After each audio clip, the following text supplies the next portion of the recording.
बेटा आज अपन पढ़ेंगे सर्विस कॉस्टिंग के अंदर इक्विवेलेंट कॉस्ट यूनिट टॉपिक पहले पढ़ाता हूँ तुम्हें, ठीक है।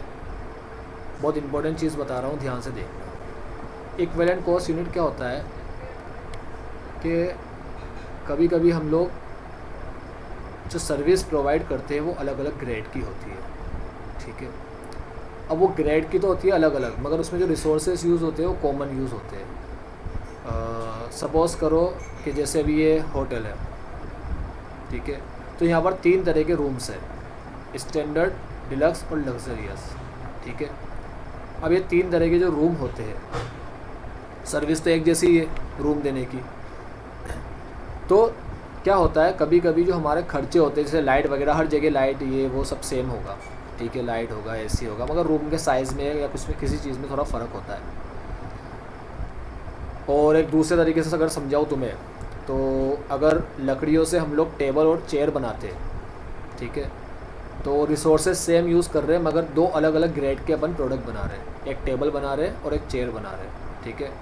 तो अगर मान लो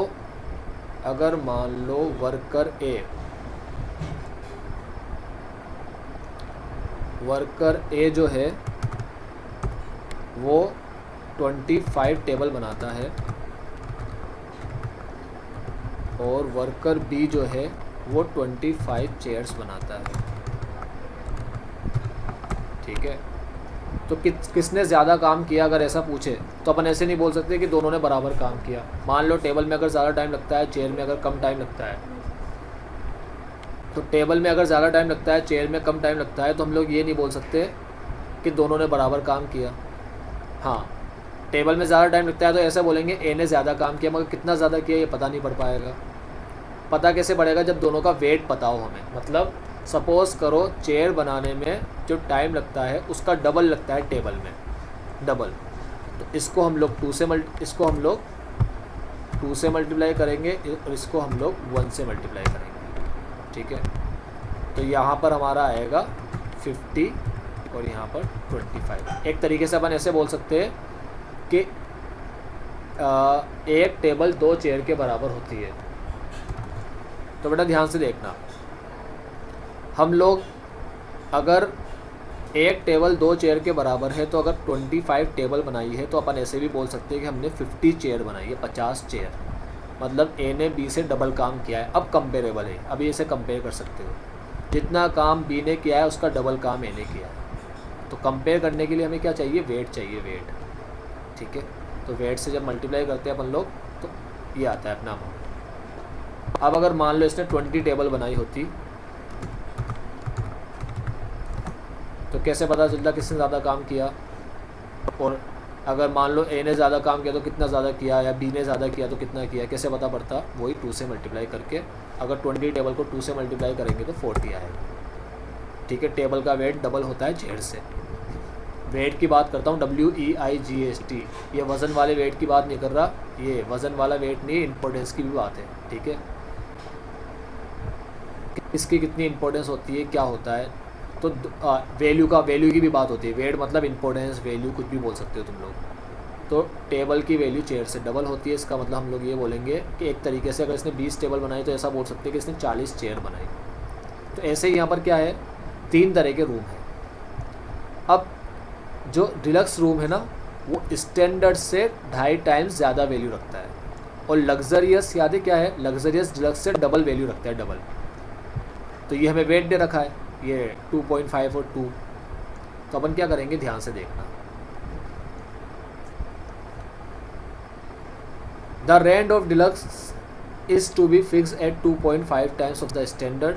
डिलक्स का रेट स्टैंडर्ड से 2.5 टाइम्स ज़्यादा होगा, क्योंकि डिलक्स स्टैंडर्ड से 2.5 टाइम्स ज़्यादा वैल्यू रखता है। और लग्जरियस का क्या होगा, लग्जरियस का वेट इस डिलक्स से 2 टाइम्स ज़्यादा होगा, ठीक है, ट्वाइस द डिलक्स। अब ये चीज़ ध्यान से सुनना, 100 रूम, 50 रूम और 30 रूम है। तो अगर होटल की बात करें तो होटल के अंदर यूनिट होती है रूम डे। तुम्हें होटल वाला ये बोलेगा कि भाई साहब एक रूम का एक दिन का इतना रुपया है, तो वहाँ पर यूनिट होती है रूम डे, यानी कि रूम और डे को मल्टीप्लाई करना पड़ता है। वहाँ पर पैसेंजर किलोमीटर था, वहाँ डे वे का नहीं था कुछ भी। बस वाला ऐसे नहीं बोलता एक पैसेंजर का एक दिन का इतना रुपया है, वो बोलता है एक पैसेंजर का 1 किलोमीटर का इतना रुपया है। तो वहाँ पैसेंजर और किलोमीटर को मल्टीप्लाई करते थे, या रूम और डे को मल्टीप्लाई करेंगे, ठीक है, रूम डे। तो 100 रूम 50, ये देखो 100 50 30, अब नीचे आ जाता हूँ मैं, 100 50 और 30 रूम है, 360 से मल्टीप्लाई कर दिया, ये रूम डे आ गए। अब वैल्यू के अकॉर्डिंग देखें, ठीक है, इक्विवेलेंट, इसे बोलते हैं इक्विवेलेंट यूनिट। अगर सबको इक्विवेलेंट बनाए, स्टैंडर्ड के जैसा बनाए, तो कैसे बनाएंगे? तो ध्यान से सुनना, स्टैंडर्ड में कुछ भी नहीं लिखा तो स्टैंडर्ड को मल्टीप्लाई कर दो 1 से। ये स्टैंडर्ड से 2.5 गुना ज़्यादा होता है, 2.5 टाइम्स ज़्यादा होता है, ठीक है। इसकी वैल्यू 2.5 टाइम्स ज़्यादा है, तो 18,000 को 2.5 से इंटू कर दो, ये 2.5 से इंटू कर दिया। और लग्जरी इसका डबल है, ठीक है, तो इसका डबल है, मतलब अगर ये 2.5 है तो ये 5 है, ये 5 है, देख लो डबल, इसका डबल करना है। तो ये अगर 2.5 है तो ये 5 हो गया, ठीक है। तो इसको 5 से इंटू कर दिया, तो कितनी यूनिट आ गई अपन की? Room day 1,35,000। इसे इक्विवेलेंट यूनिट बोलते हैं। अब इसे हम लोग ऐसे भी निकाल सकते हैं, 1 2.5 और 5 ना लेकर के तुम लोग ऐसे भी ले सकते हो बेटा, ये सिंगल है तो इसको 1/5 कर सकते हैं, ठीक है। ये 2.5 है, मतलब इसका आधा 5 का आधा है, तो इसको आधा कर दिया और 5 को 1 कर दिया, तो 5 को 1 कर दिया, ये 5 का आधा होता है 2.5 डिवाइड बाई 5, तो ये हो गया। देखो 5 को 1 कैसे करेंगे? जो काम 5 के साथ, सर ये कहाँ से आया? ये 1/5 1/2 1, ये कैसे आया सर? बहुत सिंपल है बेटा, 5 को 1 बनाने के लिए क्या करना पड़ता है? 5 को 5 से डिवाइड करना पड़ता है, ठीक है। तो 5 को 5 से डिवाइड करते हैं तो 1 आता है। तो जब 5 को 5 से डिवाइड किया तो सबको 5 से डिवाइड करेंगे, पता है ना, सब में रूल सेम लगता है। इसको भी 5 से डिवाइड कर दो तो 1/2 आएगा, इसको भी 5 से डिवाइड कर दो तो 1/5 आएगा। इस तरीके से ही आया। तो ये भी तरीका यूज़ कर सकते हो, ये भी तरीका यूज़ कर सकते हो। मैथ्स अगर तुम्हारी अच्छी है तो दोनों समझ में आ गया होगा। अभी भी किसी बच्चे को समझ में नहीं आया कि सर इक्विवेलेंट क्या होता है, तो उसको मैं इस एग्जांपल से समझा देता हूँ, वो इक्विवेलेंट समझ लेना।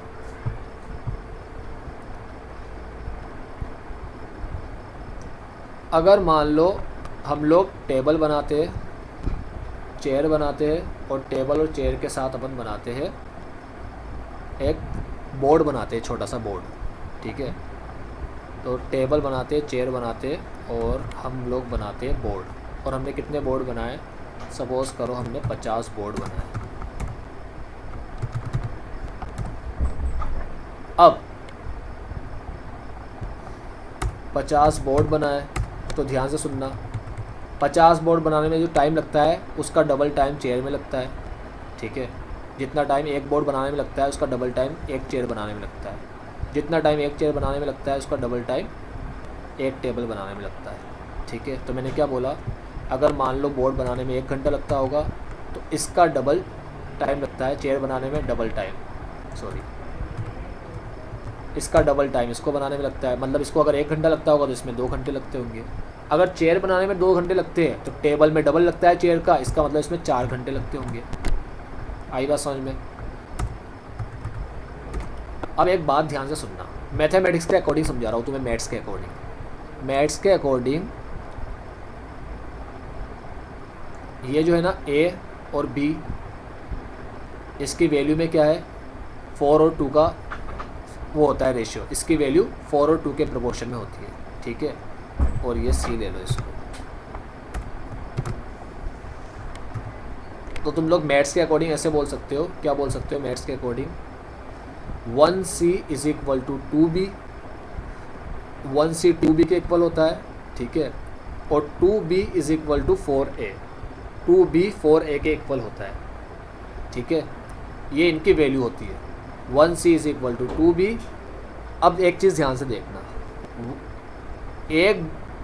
एक चेयर 2 बोर्ड के इक्वल होती है। इसका मतलब अगर चेयर को अपन ने 2 से मल्टीप्लाई कर दिया तो अपन ऐसे बोल सकते हैं कि 25 चेयर का मतलब एक तरीके से हम लोग क्या बोल सकते हैं? 25 चेयर का मतलब एक तरीके से होता है 50 बोर्ड, सही है। अगर एक चेयर डबल वैल्यू रखती है, बोर्ड की डबल कहलाती है, इसका मतलब 25 चेयर को 50 बोर्ड भी बोल सकते हैं। तो इसने अगर 25 चेयर बनाई, बी ने तो इसका मतलब ये हो गया कि बी ने 50 बोर्ड जितनी मेहनत करी। ठीक है, सी का देखते हैं। यहाँ पर क्या होता है बेटा, एक टेबल का मतलब 4 बोर्ड के बराबर होती है। एक टेबल 4 बोर्ड के, एक टेबल 2 चेयर के बराबर होती है। ठीक है, इसका मतलब 4 बोर्ड के बराबर हो गई। तो इसने 20 टेबल बनाई, तो अपन ऐसे बोल सकते हैं 4 2 8, इसने 80 बोर्ड बनाए। ठीक है, 80 बोर्ड बनाए, इतनी मेहनत की। जिसने 20 टेबल बनाई उसने 80 बोर्ड बनाने जितनी मेहनत की, ये बोल सकते हैं अपन। ठीक है, क्योंकि इसमें 4 घंटा लगता है बनाने में। तो देखो ध्यान से, 20 टेबल को जब कन्वर्ट किया तो 80 बोर्ड बने। 25 चेयर का मतलब होता है 50 बोर्ड। 25 चेयर में जो मेहनत लगती है 50 बोर्ड जितनी लगती है, और इसने 50 बोर्ड बनाए। तो इसने 80, इसने 50, इसने 50। ये चीज़ें आपस में ऐड हो जाएगी। ये चीज़ें कभी ऐड नहीं होती। टेबल, चेयर और बोर्ड आपस में कभी ऐड नहीं हो पाएंगे, क्योंकि तुमने मैथ्स में एक चीज़ पढ़ी थी कि 2a + 3b कभी ऐड नहीं हो सकता।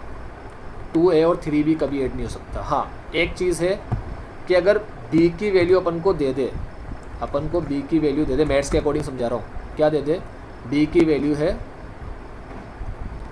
2a, मतलब a का डबल होता है b। अगर ये बात अपन को बता दे तो अपन क्या बोलेंगे कि अगर 3b लिखा है तो 3b को a बनाना है। 3b को अगर a बनाना है तो क्या करो, उसको 2 से मल्टीप्लाई कर दो। तो 2a प्लस, बेटा ये ध्यान से देखना, ये जो 3b है इसको b का मतलब होता है a का डबल। b हमेशा a का डबल होता है। जो a होता है ना, a को 2 से मल्टीप्लाई करो तो b आता है। तो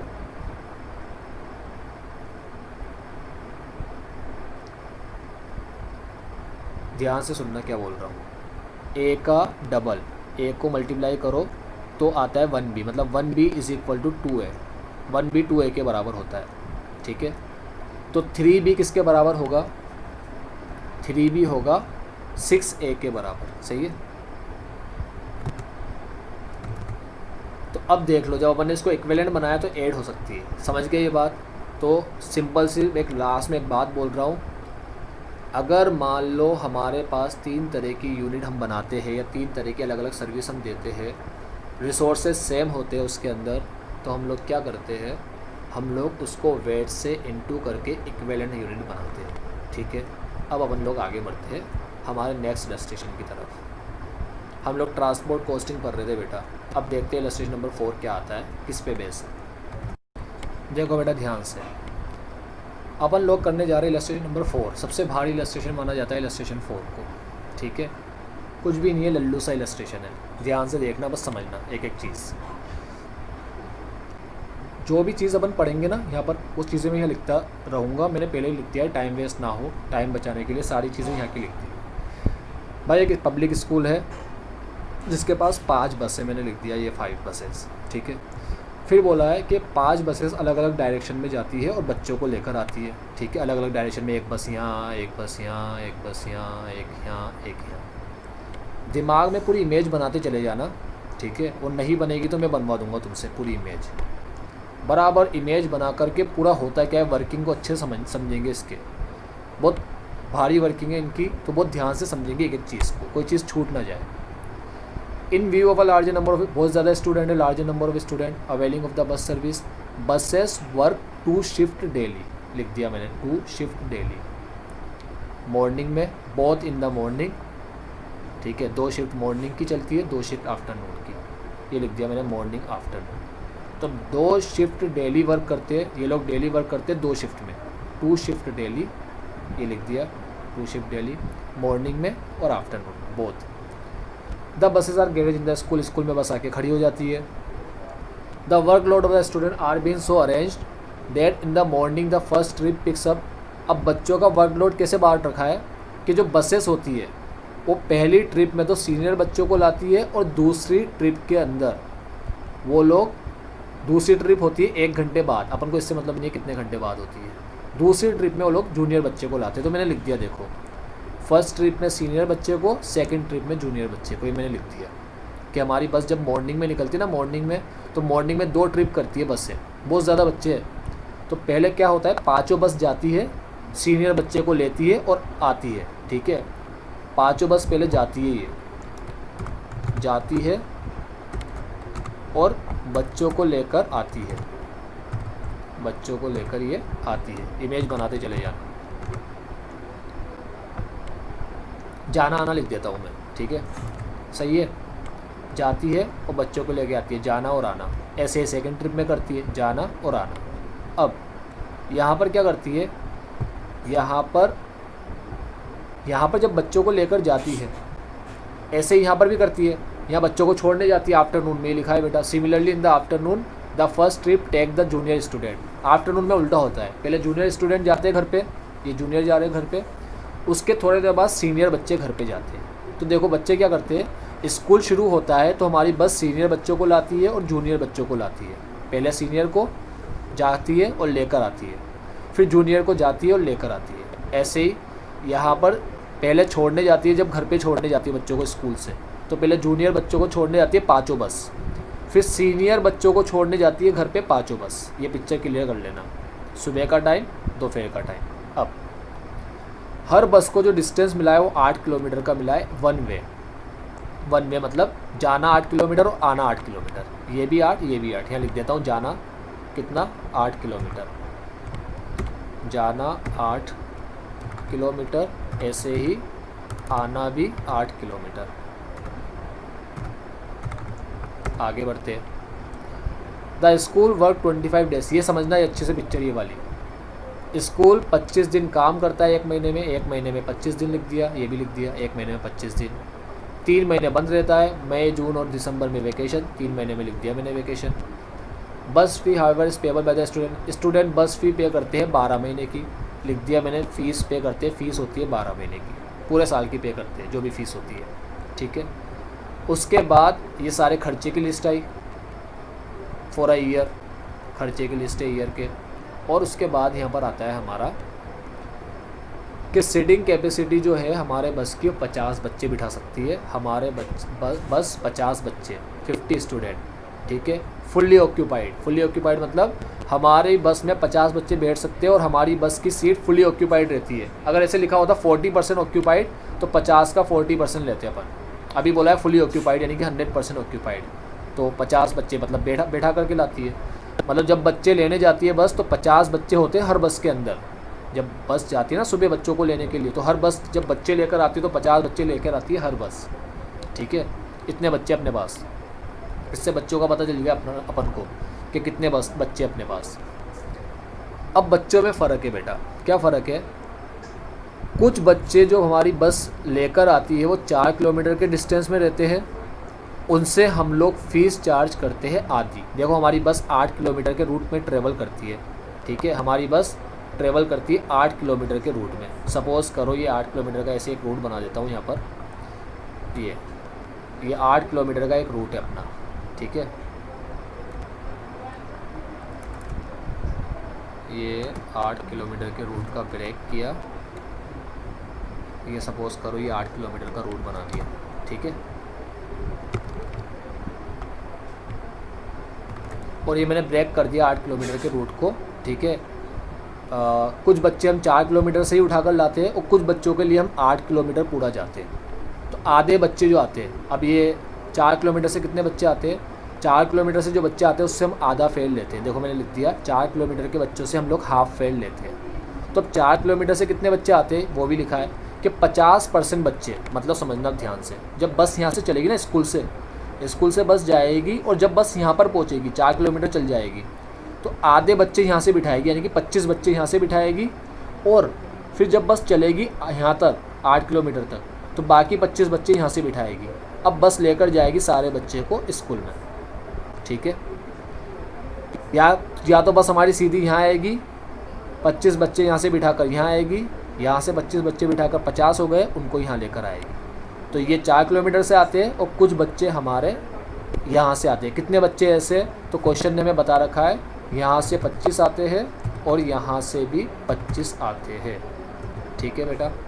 ये आते हैं 4 किलोमीटर से और ये आते हैं 8 किलोमीटर के एरिया से। 25 बच्चे 25 स्टूडेंट, यहाँ लिख देता हूँ ST, ठीक है। यहाँ लिख देते हैं अपन लोग ST, यहाँ पर भी ST। ठीक है, चलो आगे बढ़ते हैं। अब ध्यान से देखना बेटा, ये सारी पिक्चर अपन ने यहाँ बना दी है। बच्चों को लाने की कहाँ से लाते हैं, ये 4 किलोमीटर का एरिया है, ये 8 किलोमीटर है पूरा एरिया। ठीक है, सब बना दिया मैंने। अब लिख भी देता हूँ, चलो 4 किलोमीटर 8 किलोमीटर। अब ध्यान से एक एक चीज़ देखना बेटा। सबसे पहले हम लोग क्वेश्चन में देखते हैं इसने पूछा क्या है अपन से। इसने पूछा है प्रिपेयर अ स्टेटमेंट। ये वापस समझा दूंगा एक बार जब इसकी ज़रूरत पड़ेगी, अभी ज़रूरत नहीं है। ये सारा क्वेश्चन लिख दिया। अब देखना, बहुत सिंपल क्वेश्चन है ये। यहाँ बोलता है prepare a statement showing the expenses of operating a single बस एंड द फ्लीट ऑफ 5 बस फॉर अ ईयर। पूरे साल का सिंगल बस का खर्चा बताओ और 5 बस का खर्चा बताओ। तो 2 कॉलम बनाने, एक सिंगल बस का और एक 5 बस का। ठीक है, पूरे साल का। तो 2 कॉलम जो बनाएंगे, सिंगल बस का भी पूरे साल का खर्चा वाला और 5 बस का भी पूरे साल का खर्चे वाला कॉलम बनाएंगे। तो ध्यान से देखो इन्होंने क्या किया है। इन्होंने यहाँ 3 कॉलम बनाए। ठीक है, तो इन्होंने 3 कॉलम बनाए। 3 कॉलम में क्या किया है इन्होंने, एक कॉलम में तो जो क्वेश्चन में फिगर लिखी हुई है वही फिगर लिखी है, और दूसरे कॉलम में इन्होंने क्या किया है, सिंगल बस के पूरे साल का और 5 बस के पूरे साल का। तो अब ध्यान से देखो, आते हैं यहाँ पर हमारे क्वेश्चन में। सबसे पहले क्या बोला है इसने अपन को, खर्चे की टेबल बना दो। जो भी खर्चे, सारे खर्चे लिख दो, सिंगल के और 5 बस के। तो खर्चे लिखना शुरू करते। खर्चे लिखना बड़ा सिंपल चीज़ है। 3 पार्ट में बांटना है, स्टैंडिंग, मेंटेनेंस, ऑपरेटिंग। ठीक है, सबसे पहले आता है ड्राइवर सैलरी। सब दे रखा है अपन को, ड्राइवर की सैलरी दे रखी है। बेटा एक एक चीज़ ध्यान से सीखना और समझना। ड्राइवर की सैलरी दे रखी है 4500 पर मंथ पर ड्राइवर। एक ड्राइवर की 1 महीने की 4500। तो ध्यान से देखना, 4500 पर मंथ पर ड्राइवर बोला है। ठीक है, यहाँ कहीं निकाल लेता हूँ, 4500। ठीक है, पर मंथ बोला है, तो कितने महीने से मल्टीप्लाई करेंगे अपन लोग, मल्टीप्लाई करेंगे 9 महीने से, मल्टीप्लाई बाय 9। ठीक है, 9 महीने से क्यों किया, क्योंकि ड्राइवर को पर मंथ देते हैं सैलरी, और 3 महीने तो वेकेशन होता है। तो 3 महीने ड्राइवर को सैलरी क्यों देंगे, तो ड्राइवर को हर महीने अपन सैलरी देते हैं, तो 9 महीने की सैलरी। अब पर ड्राइवर बोला है, पूरे क्वेश्चन में लिखा नहीं है कितने ड्राइवर है। तो ऑब्वियस बात है, बस कितनी है 5, तो हर बस में कितने ड्राइवर रहेंगे, 2 ड्राइवर तो रहेंगे नहीं बस में। ठीक है, तो ड्राइवर है 5, तो पर मंथ लिखा तो 9 से इंटू किया, पर ड्राइवर लिखा तो 5 ड्राइवर है 5 से इंटू कर दिया। ठीक है, ये मेरा खर्चा आया। बेटा एक मिस्टेक हो गई यहाँ पर, ध्यान से देखना। हमें इसने क्या बोला है कि 4500 का खर्चा है पर मंथ पर ड्राइवर का। हमें बेटा एक बस का खर्चा निकालना है पहले। तो एक बस के अंदर एक ड्राइवर होगा, तो अगर एक बस का खर्चा निकाले पूरे साल का तो 12 से इंटू करना है। ठीक है, ड्राइवर को 12 महीने का देंगे, क्योंकि इसने यहाँ लिखा है, एक लाइन लिखी है, salary payable for all 12 month. Salary तो हम पूरे 12 महीने की ही देते हैं।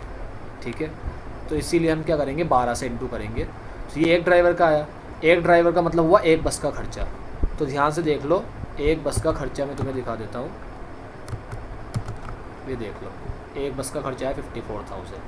तो 4500 एक महीने का है, तो 12 महीने का कितना होगा, 4500 इंटू 12।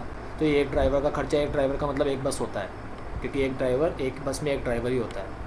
अब 5 ड्राइवर का कितना होगा, यानी कि 5 बस का कितना होगा, इंटू 5 कर दो तो ये आ जाएगा, ये इंटू 12 और ये इंटू 5। चलो, क्लीनर है 3500 पर मंथ। कितने क्लीनर है, ये बोल रहा है एक ही क्लीनर 5 बस साफ़ कर देता है। ठीक है, तो एक क्लीनर 5 बस साफ़ करता है, तो ये खर्चा 5 बस का है एक महीने का। तो इसको 12 से इंटू करके 5 बस वाले कॉलम में लिखेंगे। तो 3500 को जब 12 से इंटू करेंगे ना, तो यहाँ लिखेंगे यहाँ 42,000, क्योंकि एक क्लीनर 5 बस साफ़ करता है। तो ये खर्चा एक महीने का जो है ये 5 बस का है। 12 से इंटू करोगे तो 12 से इंटू करने पे 5 बस के पूरे साल का जाएगा, 5 बस के पूरे साल का 42,000। और इस खर्चे को 5 से डिवाइड करोगे तो 8,400 आएगा। देखो, ड्राइवर एक बस का खर्चा दे रखा था यहाँ पर, तो 12 से मल्टीप्लाई किया तो एक बस का खर्चा आया, 5 से मल्टीप्लाई किया तो ये 5 बस का था, तो इसको 12 से मल्टीप्लाई करके डायरेक्ट यहाँ लिखा। ठीक है, कोई भी डाउट आए ड्राइवर सैलरी क्लीनर सैलरी में तो पूछना, कि कोई दिक्कत आएगा दोनों की सैलरी में तो बताना। ये एक बस का है खर्चा और ये पाँचों बस का है, इसलिए इसको 12 से इंटू करके यहाँ पर लिखा इस कॉलम में और इसे 12 से इंटू करके इस वाले कॉलम में लिखा। ठीक है, अब ये खर्चा तो पर एनम ही है 8600, एक बस का है, सीधा एक बस वाले कॉलम में लिख दो 8600, पर एनम ही है, कुछ नहीं करना, 12 से इंटू ये एक बस के पूरे साल का खर्चा लिख रहे हैं इस कॉलम में पर, तो ये 8600 लिख दिया एक बस के पूरे साल का। 5 बस का निकालना है, 5 से इंटू कर दो। ऐसे ही दूसरा खर्चा 10,000 आया इंश्योरेंस का, ये भी पर एनम है तो 10,000 भी पर एनम है एक बस का। 5 बस का 50,000, 5 से इंटू कर दिया। जो भी खर्चे यहाँ पर आएंगे 5 से इंटू होंगे, जो खर्चे यहाँ आएंगे 5 से डिवाइड होकर यहाँ आएंगे। ठीक है, रिपेयर मेंटेनेंस के अंदर आएगा 35,000 एक बस का, लिख दो 35,000 एक बस में पूरे साल का। 5 से इंटू करोगे 175 आया। आगे बढ़ते हैं, रिपेयर के बाद डेप्रिसिएशन आता है। डेप्रिसिएशन क्या है, एक बस है 15 लाख की, 3 लाख स्क्रैप वैल्यू है, 12 साल की लाइफ है। 15 minus 3 lakh divide by 12, 15 minus 3 lakh divide by 12, ये डेप्रिसिएशन आ गया 1 लाख एक बस का। 5 बस का 5 लाख। अब हम लोग आते हैं डीजल पे, तो डीजल ध्यान से देखना बेटा, अब डीजल का खर्चा निकालना है अपन को, तो डीजल का खर्चा ध्यान से देखना कैसे आएगा। डीजल का खर्चा तो मैं निकालना सिखा देता हूँ मैं। डीजल का खर्चा निकालने के लिए हमें देखना पड़ेगा बस कितने किलोमीटर चली। ठीक है, बस कितने किलोमीटर चली वो निकालना है। ध्यान से देखना डीजल कॉस्ट कैसे निकालते हैं बेटा। हमारी बस क्या करती है, अब पिक्चर समझ लो बस के जाने की। ठीक है, सुबह हमारी बस सीनियर बच्चों को लेने जाती है, फिर आती है तो 8 किलोमीटर जाती है, 8 किलोमीटर आती है। फिर जूनियर बच्चों को 8 और 8, फिर आफ्टरनून में जूनियर बच्चों को छोड़ने जाती है 8 किलोमीटर और आती है 8 किलोमीटर, फिर 8 और 8। कितने चक्कर लगाए उसने एक दिन में? एक दिन में हमारी बस करती है 1 ट्रिप, 2 ट्रिप, 3 ट्रिप, 4 ट्रिप, और हर ट्रिप में कितने किलोमीटर होते हैं? जैसे सीनियर बच्चे को जब हमारी बस लेने जाती है सुबह, तो 8 और 8 16 किलोमीटर का चक्कर करती है हमारी बस, 16 किलोमीटर। ठीक है, दूसरी ट्रिप का भी 16 किलोमीटर। ठीक है, यहाँ पर भी 16 किलोमीटर और ये भी 16 किलोमीटर। ठीक है, 8 किलोमीटर ना वन वे, बस यहाँ से यहाँ तक जाती है 8 किलोमीटर चलती है। तो जब बच्चों को लेने जाती है, सीनियर बच्चों को लेने जाती है, तो 8 किलोमीटर जाती है, 8 किलोमीटर आती है, तो 16 किलोमीटर हो गए। ठीक है सर, 4 किलोमीटर क्या है वो अभी मत देखो, वो तो कुछ बच्चे यहाँ पर होते हैं, कुछ बच्चों का घर यहाँ पर है और कुछ बच्चों का घर यहाँ पर है, तो बस को पूरा यहाँ से यहाँ तक तो जाना ही पड़ेगा ना इन बच्चों के लिए।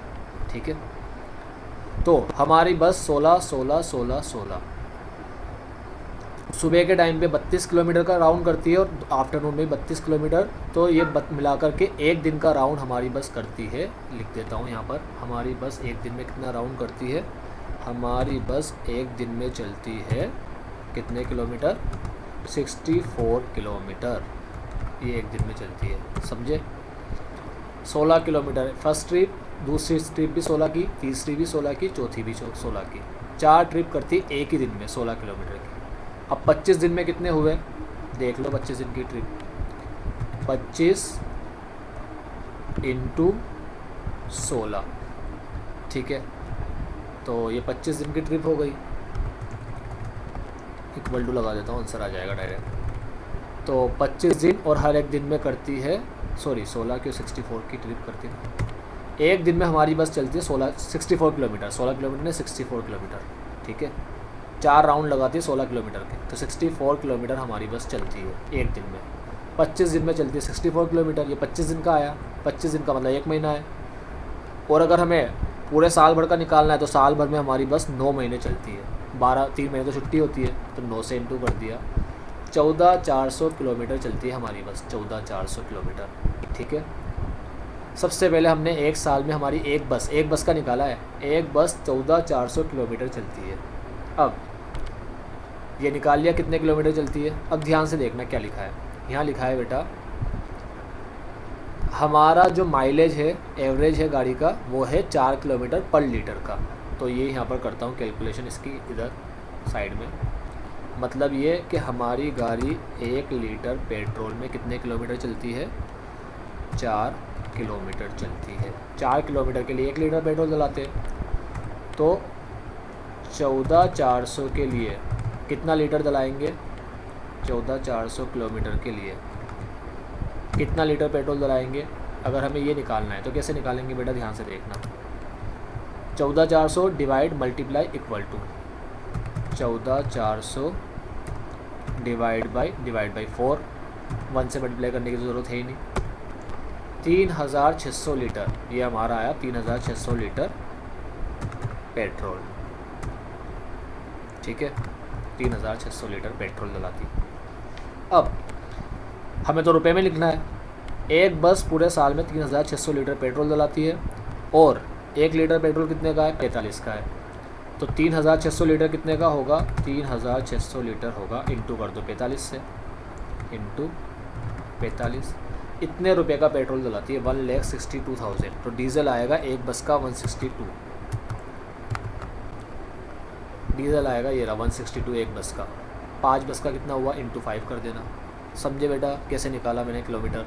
ध्यान से देखना, कोई भी डाउट आए इसमें ही पूछ लेना। सारे खर्चे हो गए, अब देखते आगे क्या है। बस ये टोटल कॉस्ट ले लिया, ये टोटल कॉस्ट है, ये एक बस की, ये 5 बस की, पूरे साल की है। महीने की निकालना है तो इसे 12 से तो महीने से निकालना है तो इसे 12 से डिवाइड कर दो, तो ये महीने की आ गई कॉस्ट पर मंथ। अब कॉस्ट पर मंथ तक तो अपन ने निकाल लिया। दूसरा क्वेश्चन देख लो क्या पूछता है अपन से। कॉस्ट शीट भी बना ली। अब ये अपन से ये पूछ रहा है कि cost per student per month, एक बच्चे की एक महीने की कॉस्ट क्या रहेगी वो निकाल के बताना है। ठीक है, अलग अलग कैटेगरी के बच्चे हैं। Student coming from a distance up to 4 kilometre और अप बियॉन्ड 4 किलोमीटर, 4 किलोमीटर के अंदर के और 4 किलोमीटर के बाद के बच्चे लेना है। तो अब ये निकालना है। ठीक है, तो कैसे निकालेंगे? एक बच्चे की एक महीने की कॉस्ट, महीने की कॉस्ट तो है ही से हमारे पास, बस बच्चे निकाल लो। एक महीने में हम कितने बच्चे लेकर जाते हैं, तो बच्चे आते ही कॉस्ट आ जाएगा। देखो, एक बच्चे के एक महीने की कॉस्ट निकालना है, मतलब जो कॉस्ट होनी चाहिए वो एक महीने की भी हो और एक बच्चे की भी हो। तो एक महीने की तो हमने निकाली 12 से डिवाइड करके, दोनों कॉस्ट को 12 से डिवाइड कर दिया तो पर मंथ तो हो गई। अब हमें पर स्टूडेंट निकालना है, तो हमें सिर्फ स्टूडेंट देखने कितने हैं। तो सर स्टूडेंट तो 50 है ही सही एक बस के। चलो देखते, ध्यान से देखना स्टूडेंट की बात। बड़ी सिंपल बात करता हूँ स्टूडेंट की। स्टूडेंट की बात करने से पहले सारी चीज़ें साफ़ कर देता हूँ। ठीक है, ये कर दिया सारी चीज़ें साफ़। ध्यान से देखना, अब आते हैं सबसे मेन कैलकुलेशन पे। तो जाना आना, बेटा जब हम लोग जाते हैं ना बच्चों को लेने, तो हम लोग बच्चे कितने लाते हैं पता है? 0। जाते हैं तो 0, बच्चे होते ही नहीं है, खाली होती है बस। जब बच्चे लेने जाते हैं तो खाली होगी बस। और जब बच्चे लेकर आते हैं तब 50 बच्चे हम लोग लाते हैं। ठीक है, इस 50 में 2 कैटेगरी के बच्चे होते हैं, आधे बच्चे 4 किलोमीटर वाले, आधे बच्चे 8 किलोमीटर वाले। तो इस 50 में 2 कैटेगरी के बच्चे हुए। कौन कौन सी 2 कैटेगरी के बच्चे हुए? आधे बच्चे, यहाँ लिख देता हूँ मैं 2 कैटेगरी के बच्चे, 25 और 25। ठीक है, अब ऐसे ही सीनियर में है, ऐसे ही जूनियर में भी है। ठीक है, तो ध्यान से देखना, नंबर ऑफ़ स्टूडेंट निकालना है हमें। तो अगर मैं सिर्फ इन 25 बच्चों की बात करूं, देखो एक बात ध्यान से सुनना। पहले एक बात ये समझ लो तुम लोग, ये लिखने से पहले बच्चे बताना है अपन को कितने बच्चे हैं। तो यहाँ बच्चा लिखना शुरू करता हूँ। अब मैं ये सब हटा देता हूँ, अब बच्चे लिखना शुरू करता हूँ। बेटा सीनियर बच्चे भी 50 है, क्योंकि अपनी हर बस फुल बच्चे लेकर आती है, फुल भरी हुई होती है हमारी बस। तो सीनियर बच्चे को जब लेने जाती है हमारी बस, सुबह सपोज़ करो सुबह हमारी बस स्कूल खुलता है और सुबह हमारी बस निकलती है 7 बजे। जब बच्चों को लेकर आती है सीनियर बच्चों को, तो सीनियर बच्चे होते हैं 50। फिर जूनियर बच्चे लेने जाती है 8 बजे, तो भी 50 आते हैं बच्चे बस में भर के। जब घर पे छोड़ने जाती है तब भी 50 होते हैं। जब लाएगी 50 तो जाएगी भी 50। ये सिंगल बस की बात कर रहा हूँ, एक बस की। अब ये 50 बच्चे होते हैं, इसमें 2 कैटेगरी के बच्चे, ये भी हटा रहा हूँ अभी 1 मिनट के लिए। ये हटा देता हूँ, साइड में कर देता हूँ इसको, ये यहाँ कर देता हूँ। अभी जब 50 बच्चे होते हैं, इसमें 2 कैटेगरी के बच्चे होते हैं, 25 अलग होते हैं और 25 अलग होते हैं। ठीक है, कौन से होते हैं? ये होते हैं 25 बच्चे 4 किलोमीटर वाले, और ये होते हैं 8 किलोमीटर वाले। ठीक है, अब इनसे लेते हैं हम लोग आधा फेयर और इनसे लेते हैं डबल। मतलब अगर इससे 1 रुपया लेते हैं तो इनसे अपन 2 रुपया लेते हैं।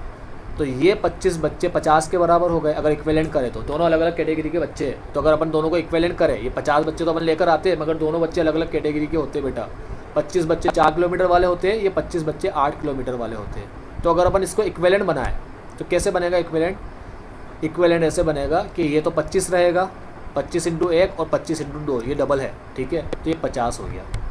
ऐसे ही यहाँ पर सीनियर में होता है 25 और 50। अब देख लो कितने बच्चे हैं सर, 50 और 50 100, ये तो हो गए 100 और ये हो गए 50, कुल मिलाकर हमारे बच्चे हो गए, ये तो हो गए अपने,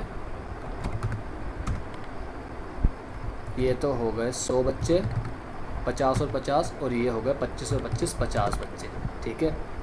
4 किलोमीटर वाले हमारे 50 बच्चे हो गए, और 8 किलोमीटर वाले जो बच्चे थे 25, उनको डबल कर दिया, क्योंकि इनसे सिंगल चार्ज करते तो इनसे डबल चार्ज करते, ठीक है।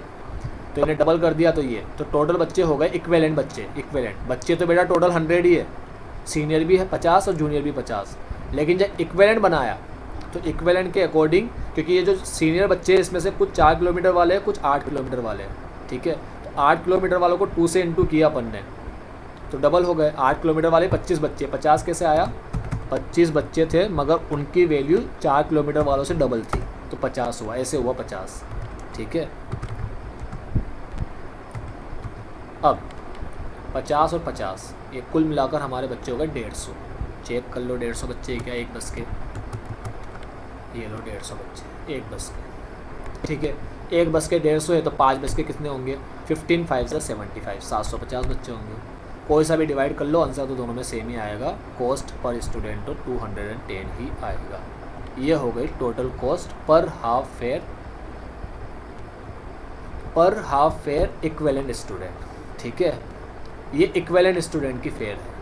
अब 210 रुपया अगर हम लोग 4 किलोमीटर वाले से लेते हैं तो 8 किलोमीटर वालों से हम लोग 4 किलोमीटर के बाद वालों से हम लोग डबल लेंगे, यानी कि 420।